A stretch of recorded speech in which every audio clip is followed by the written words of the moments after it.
بسم اللہ الرحمن الرحیم۔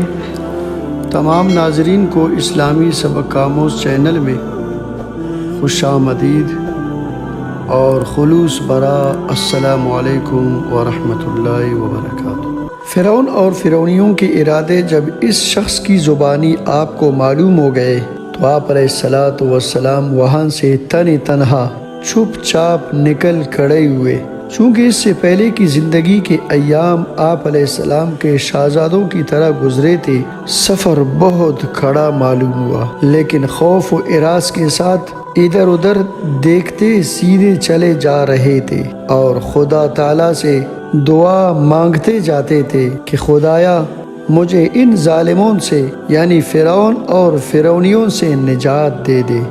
مروی ہے کہ خدا تبارک و تعالیٰ نے آپ علیہ الصلاۃ والسلام کی رہبری کے واسطے ایک فرشتہ بھیجا تھا جو گھوڑے پر آپ علیہ الصلاۃ والسلام کے پاس آیا اور آپ علیہ الصلاۃ والسلام کو راستہ دکھا گیا۔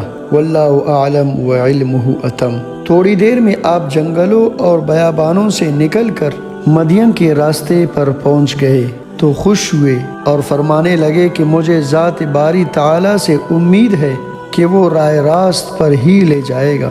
اللہ تبارک و تعالیٰ نے آپ کی یہ امید بھی پوری کی اور دنیا و آخرت کی سیدھی راہ نہ صرف بتلائی بلکہ اوروں کو بھی سیدھی راہ بتانے والا بنا دیا۔ مدین کے پاس کے کنویں پر آئے تو دیکھا کہ چروائے پانی کھینچ کر اپنے جانوروں کو پلا رہے ہیں۔ وہی آپ علیہ الصلاۃ والسلام نے یہ بھی ملاحظہ فرمایا کہ دو عورتیں اپنی بکریوں کو ان جانوروں کے ساتھ پانی پینے سے روک رہی ہے، تو آپ علیہ الصلاۃ والسلام کو ان بکریوں پر اور ان عورتوں کی اس حالت پر کہ بیچاریاں پانی نکال کر پلا نہیں سکتی اور ان چرواؤں میں سے کوئی اس کا روادار نہیں کہ اپنے کھینچے ہوئے پانی میں سے ان کی بکریوں کو بھی پلا دے، تو آپ علیہ الصلاۃ والسلام کو رحم آیا۔ ان سے دریافت فرمایا کہ تم اپنے جانوروں کو اس پانی سے کیوں روک رہی ہو؟ انہوں نے جواب دیا کہ ہم تو پانی نکال نہیں سکتی، جب یہ اپنے جانوروں کو پانی پلا کر چلے جائیں گے تو بچا کچا پانی ہم اپنی جانوروں کو پلا دیں گے۔ ہمارے والد ہے لیکن وہ بہت ہی بوڑھے ہیں، تو آپ علیہ الصلاۃ والسلام نے خود ہی ان جانوروں کو پانی کھینچ کر پلا دیا۔ حضرت عمر رضی اللہ تعالی عنہ فرماتے ہیں کہ اس کنویں کے منہ کو ان چرواہوں نے ایک بہت بڑے پتھر سے بند کر دیا تھا جس چٹان کو 10 آدمی مل کر سرکا سکتے تھے۔ آپ علیہ الصلاۃ والسلام نے تنہا اس پتھر کو اٹھا دیا اور ایک ہی ڈول نکالا تھا جس میں خدا تبارک و تعالیٰ نے برکت دی اور ان دونوں لڑکیوں کی بکریاں آسودہ ہو گئیں۔ اب آپ علیہ الصلاۃ والسلام تھکے ہارے بھوکے پیاسے ایک درخت کے سائے تلے بیٹھ گئے۔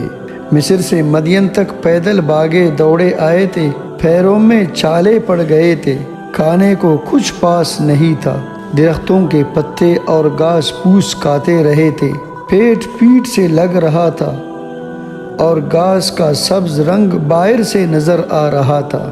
آدھی کھجور سے بھی اس وقت آپ علیہ الصلاۃ والسلام ترسے ہوئے تھے، حالانکہ اس وقت کی ساری مخلوق سے زیادہ برگزیدہ رب تعالیٰ کے نزدیک آپ علیہ السلام ہی تھے، صلوات اللہ وسلامہ علیہ۔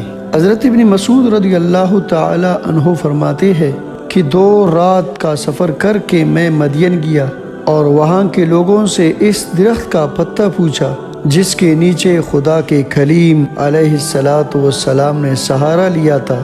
لوگوں نے ایک درخت کی طرف اشارہ کیا، میں نے دیکھا کہ وہ ایک سرسبز درخت ہے۔